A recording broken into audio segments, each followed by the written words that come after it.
ধন্যবাদ। দেখুন, আজকে এস্টিমেটের এমন একটি পর্ব দেখাবো, সেটি সফটওয়্যারের মাটি কাটার পরিমাণ। প্রশ্নে দেওয়া আছে একটি সফটওয়্যারের বাঁশ শোষণ কূপের বাইরের ব্যাস 1.5 মিটার এবং ভিতরের ব্যাস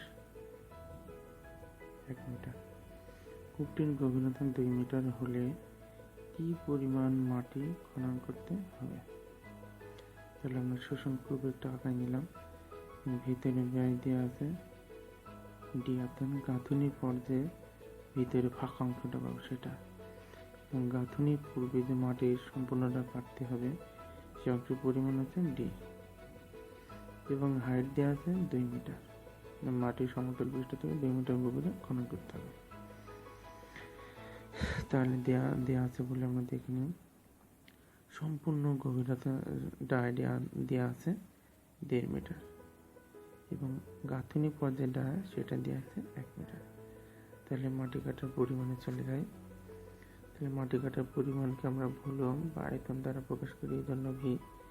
ক্ষেত্রফল দেওয়া আছে এবং উচ্চতা, এটা হচ্ছে আমাদের সূত্র।